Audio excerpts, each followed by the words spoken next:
اچھا ریحان صاحب یہ فرمائیں کہ آپ کی آمدن کیا ہے؟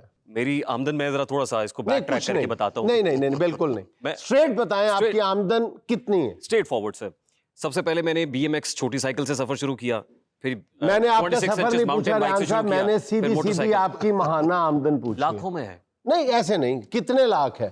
میں ایسا ہے کہ جاتے ہوئے آپ کو اپنی سلپ بھی, سیلری سلپ بھی دے جاتا ہوں. نہیں آپ باقیوں کو یہ مارجن دیتے ہیں, یہ الاؤنس دیتے ہیں جن کا پوڈ کاسٹ میں جن کو گرل کرتے ہیں ان کو آپ یہ مارجن دیتے ہیں کہ وہ جاتے ہوئے آپ کو اپنی سلپ دے دیں؟ وہ بھی مجھے مارجن دیتے ہیں کہ سوال آپ جیسے گن پوائنٹ پہ سب سے ان کی سیلری پوچھتے ہیں. سر آپ کسی کو چھوڑتے ہی نہیں ہیں ریحان بھائی, کسی کو چھوڑتے ہی نہیں ہیں. یہ تاثر ہے سر, تاثر ہے, ہم سنتے ہیں, آپ کو دیکھتے ہیں. آپ کی آمدن کیا ہے؟ وہ بیچارہ بڑا گما, اچھی ہے اللہ کا شکر ہے. نہیں کتنی ہے؟ وہ پھر کہتا ہے کہ جی اتنی تھی اب تھوڑی بہت بڑھ گئی ہے, اب تو اللہ کا نہیں اللہ کا فضل اپنی جگہ, لیکن کتنی ہے؟ جیسے کہتے ہیں ان کے بھی قتل کا الزام ہمارے سر ہے جو ہمیں زہر پلاتے ہوئے مر جاتے ہیں. ایکچولی ہمارے ہاں ٹرینڈ کچھ ایسا ہے کہ سخت سوال پوچھنے کا رجحان رواج کم ہو گیا ہے نا. سخت سوال پوچھنے میں یہ سمجھا جاتا ہے شاید یہ بہت باعث تعجب ہے, باعث حیرانی ہے, کیونکہ ہم لوگوں کو ٹون ڈاؤن اس طرح سے کر دیا کہ تو سوال نہیں پوچھنا, گھٹن زدہ ماحول ہے. آپ دیکھیں مین اسٹریم میڈیا کے اوپر بھی آپ سوال پوچھ سکتے ہیں, سوال پوچھنے پہ قدغن ہے, اور جب سوال پوچھتے ہیں تو سوال نہیں اٹھتا, کوئی اور اٹھ جاتا ہے. تو اس گھٹن زدہ ماحول میں پوچھ رہے ہوتے نا, لگ رہا ہوتا کہ ٹیبل کے نیچے نا ڈنڈا اور ہینٹر پڑا ہوا ہے, نہیں بتاؤ گے تو پھر یہ استعمال کیا جائے گا. جنید صاحب آپ نے تو ان کا ابھی دیکھا نا امیج, جو سخت والا ہارڈ امیج, آپ نے ان کا سافٹ امیج نہیں دیکھا. پریشم میں بیارہ راندہ درگاہ, ہلکا یارہ پریشم کی طرح نا, وہ آپ والا. میں تو خوش اس بات پہ بھی ہوں, اب آیا نا اٹھ پہاڑ کے نیچے کیسے پھنسایا جنید صاحب نے, اور اس کے بعد میں پھنساؤں گی آپ. میرے بھی سوال بہت سخت ہیں آپ کے لیے, کیونکہ آپ کسی کو نہیں چھوڑ رہے. اچھا جی, یہ خاص طور پہ آئی ہیں, تشریف لائی ہیں, کہاں سے آئی ہیں؟ یہ جی این این کے فلور کے اوپر نا تپڑی مارتی ہے. اس ناچیز کو کہتے ہیں ببلی. میرا تعلق ہے دبن پورا, چھپن پورا, لسن پورا. لسن پورا سے کیونکہ تینوں صاف ہے نا. تو کچھ پیاز پورا پالن دینا تھے, تیری جاب پکی ہو جائے گی. وکی صاحب نالے اورا پرا بھی پالن, پورا پرا بھی پالن دی ہے, پورا پرا دی رہندی ہے, کدی کدی جاب تے آندی میں ہے. ریحان صاحب آپ کو بتا نہیں سکتی, میں آپ کی اتنی بڑی فین ہوں, اتنی بڑی فین ہوں. اچھا اڈن بھی لگ پیندی ہے. نہیں, اور جس رفتار کے ساتھ بتا رہی ہیں کہ خالق حقیقی سے نہ جا ملے. آپ یقین جانے میں تو ان کو اس دن سے دیکھ رہی ہوں جب سے ان کی مونچھ تک نہیں آئی تھی. اچھا ریحان صاحب یہ فرمائیں کہ آپ نے ماشاءاللہ یو ای ٹی سے انجینئرنگ کی ڈگری حاصل کی, پھر اچانک یہ صحافت کے جراثیم کہاں سے ہوتا ہے؟ جنید صاحب مجھے یہ لگتا ہے کہ انجینئرنگ تو بہت بعد میں آئی. یہ اسی وقت شروع ہو گیا تھا جب میرے دادا جو شاعر بھی تھے, مبلغ بھی تھے, خطیب بھی تھے, تو وہ بچپن میں مجھے پریم میں جب کیری کر کے لے کے جاتے تھے اور ساتھ میں یہ شعر کہتے جاتے تھے کہ راستے میں فقیر ہوتے ہیں, پھول دامن میں چند رکھ لیجیے اور راستے میں فقیر ہوتے ہیں. یہ آپ نے پریم میں شاعری سنی ہوئی ہے؟ یہ پریم میں میرے سب کانشیس میں مجھے لگتا ہے کہیں نہ کہیں اسٹور ہو رہی تھی. اچھا تو یہ سفر اسی وقت شروع ہو گیا تھا. انجینئرنگ میں تو مجھے لگتا ہے سازشی عناصر لے آئے, دھکے سے, سوشل پریشر سے ہم نے انجینئرنگ کر لی. اصل سفر یہی تھا جو اب کر رہے ہیں. پھر آپ ڈیبیٹس کی, تقریروں کی طرف آئے, وہاں پہ آپ نے کمال کیے اور ایسے کیے کہ کرتے ہی چلے گئے. پھر اللہ تعالیٰ نے آپ کے لیے شہرت کے دروازے کھولے, پرندے کیوں نہیں آتے, کر کیوں نہیں گراتے, کنکر کیوں نہیں گراتے. اچھا یہ بیسیکلی نثر تھی, لیکن آپ نے نظم کے انداز میں پڑھی اور کمال پڑھی, اس طرح پڑھی کہ وہ زبان زدے عام ہو گئی. سر یہ کیا معاملہ تھا؟ میاں صاحبان جب ایگزائل سے واپس آئے تھے پنجاب میں, اور 2008 میں جب ان کی حکومت آئی تو انہوں نے پنجاب میں ایک ڈیبیٹ کانٹیسٹ کرایا تھا. اس کا جو فرسٹ پرائز تھا وہ 2 لاکھ روپے تھا, اور پھر تحصیل میں, ڈسٹرکٹ میں, ڈویژن میں بھی پرائزز تھے, کیش پرائزز تھے, کہیں 25,000 کہیں 50,000. تو خیر بہت زیادہ انتھوزیازم تھا کہ یار یہ مقابلہ جیتنا ہے. تو I was declared as a best speaker in Punjab. پھر اس میں تمام قیادت جو تھی اس وقت کی حکومت کی وہ بیٹھی ہوئی تھی. ایوان اقبال تھا, بلٹ پروف گلاس تھا. میں نے پہلی بار پاکستان کی پولیٹیکل لیڈرشپ کو اتنے قریب سے دیکھا تھا. تو جذبات کا ایک ٹھاٹھے مارتا ہوا سمندر تھا. موضوع تقریر کا تھا کہ ہم نے تقریب سے خود اپنے نشے من پھونکے, اور مجھے وہاں پہ ماڈل سپیچ کرنے کے لیے 2 منٹ دیے گئے تھے. مجھے بار بار ایک صاحب کہہ رہے تھے بس کرو بس کرو بس کرو. تو میں نے جب یہ کہا کہ گھنٹیاں نہ بجاؤ, میں یہاں سے چلا جاؤں گا, مگر میری آواز اس شور صدا میں گونج تو لینے دو, تو حال تالیوں سے گونج اٹھا. جب میں وہ تقریر کر کے جنید صاحب اترا تھا تو کسی نے میرے کندھے پہ ہاتھ رکھ کے کہا کہ جی میاں صاحب کہہ رہے ہیں تقریر لکھ دو. میں نے کہا اچھا. میں نے کہا کون میاں صاحب, کیونکہ in the back of my mind یہ تھا, مجھے سمجھایا گیا تھا کہ نوجوان اپنے وقت کا بادشاہ ہوا کرتا ہے. میں نے پیچھے مڑ کے دیکھا تو بڑے والے میاں صاحب نے نا سر ایسے ہلایا. میں نے وہ تقریر کانپتے ہوئے ہاتھوں کے ساتھ لکھنا شروع کی. इन द मीनवाइल मेरे एक दोस्त एक्सप्रेस अखबार में थे, वो मेरे पास आया, उसने कहा अपना नंबर, अपना एड्रेस, अपना ईमेल आईडी इसके ऊपर लिख देना।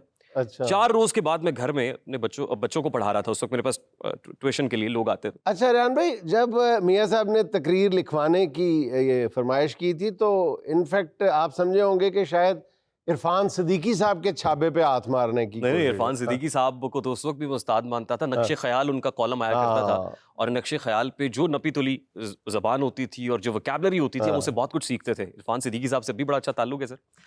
तो खैर मुझे फोन आता है, डॉक्टर आसिफ किरमानी बात कर रहा हूँ। मैं नहीं जाने बला डॉक्टर आसिफ किरमानी कौन है। कहते पर्सनल सेक्रेटरी मियां नवाज शरीफ। मैंने कहा अच्छा जी, वो आपने तकरीर की थी, उस पर कुछ पॉइंटर्स थे, हमें पूरी मिल जाएगी? मैंने कहा मिल जाएगी।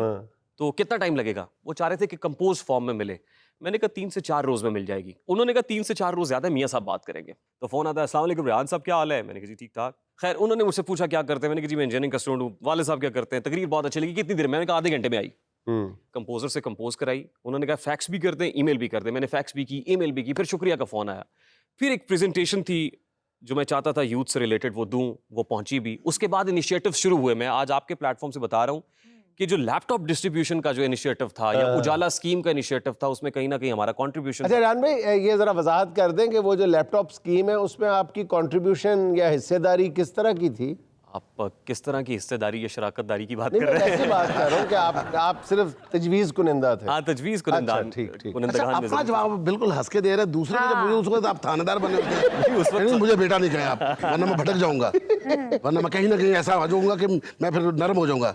यार देखो आज कितना प्यारा बच्चा बना हुआ है। नहीं वैसे एक बात बताओ, ये सादे भी हो जाते हैं। इन पे ही तो कहा था शायर ने कि मीर भी क्या सादा है, बीमार हुए जिसके सबब उसी के साहबजादे के बेटे के बाप साहबजादे से दवा लेते हैं। वो चुप करके बैठे पैसे चुड़ैल। नहीं देखिए, मेरा मुंह बंद नहीं करा सकते। रेहान, मैं चाहती हूँ आप मुझसे ना कंट्रोवर्शियल सवाल करें और मैं फंस भी जाऊंगी। मैं यकीन जाने। यही तो मैं नहीं चाहता। अच्छा चले, पहले रेहान की जिंदगी का सफर मुकम्मल कर लेना कि यहाँ तक कैसे पहुंचे इंजीनियरिंग से। उसके बाद फिर आप एंकर होस्टिंग की तरफ आ गए, मुख्तलिफ चैनल, 3-4 चैनल्स का सफ़र करते हुए, फिर सोशल मीडिया आ गया। जी एग्जैक्टली जुनैद साहब, मैं रेडियो पाकिस्तान से सफ़र शुरू किया 2007 में। एक ऑडियंस बेस्ड शो था नूरजहां ऑडिटोरियम से। फिर उसके बाद प्राइवेट मीडिया, मुख्तलिफ चैनल्स के साथ काम किया। फिर अभी सिटी न्यूज़ नेटवर्क के साथ मैं काम कर रहा हूँ, and it's been almost 14 years now. अच्छा, इस इदारे के साथ जो मेरी वाबस्तगी है वो 14 सालों पे मुहित है। 14 साल हो गए। वाह वफा है। अच्छा, आपका एक्सपीरियंस 14 साल का है, मेरी एज 14 साल की है। तेरा वाड़ा ना खिला रहा 10 रहे तो 54 साल की। अच्छा मुझे ये बताओ, ये हेयर स्टाइल कैसा बनाया हुआ है? ओहो बेबी, भैन मेरी ये हेयर स्टाइल नहीं हैगा। मैं कमादा दे खेत च गई सी, कुत्ते पै गए सन। अच्छा, ये कुत्तों के सामने जाके ना फिर धर्मेंद्र वाले डायलॉग भी बोलती है, मैं तेरा खून पी जाऊंगी कुत्ते। और फिर कुत्तों ने कुतर पुतर शुरू कर दी।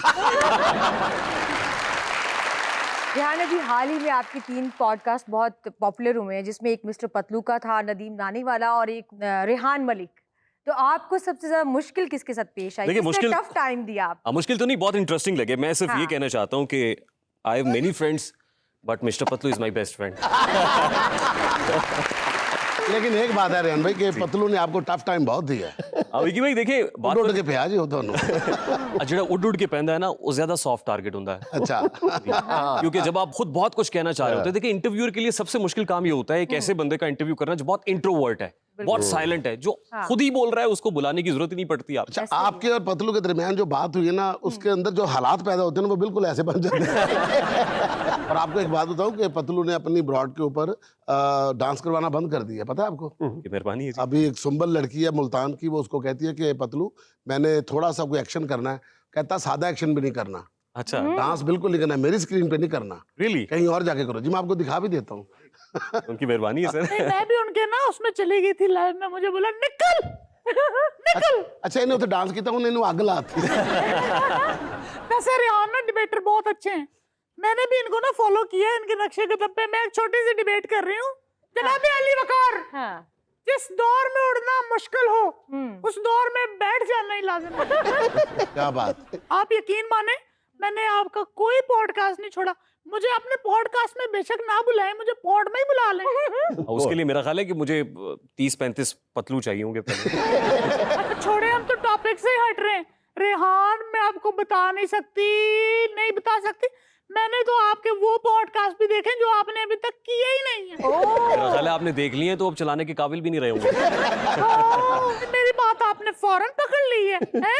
और अपने जो पॉडकास्ट में लेग के आप बोल रहे होते हैं, हमने तो वो कर्ज भी चुकाए हैं जो वाजिब भी नहीं थे, भाई वाजिब भी नहीं थे, तो फिर अपने वो भी पॉडकास्ट आप दिखाए ना जो आपने किए ही नहीं है। जितने प्यार से आप मेरा नाम ले रही हैं ना, मैं आपके लिए एक शेर डेडिकेट करना चाहता हूँ। इजाजत जी साहब? अच्छा, इसका सर और पैर इस काबिल नहीं है कि आप उसको शेर डेडिकेट करें। जी जी इजाजत है, अगर हदूदों कयूद के अंदर रहकर पड़े तो। आप इरशाद करें, मैं मुंह उधर कर लेती हूँ। नहीं, आप मुंह मेरी तरफ रखें क्योंकि आपके मुंह पे ही कहना है ना। आईना गर्द गर्द कैसा है, आईना गर्द गर्द कैसा है, रंग चेहरे का जर्द कैसा है, और काम घुटनों से जब लिया ही नहीं फिर ये घुटनों में दर्द कैसा है। हाय अल्लाह, मैंने तो जिरकान से ना करता।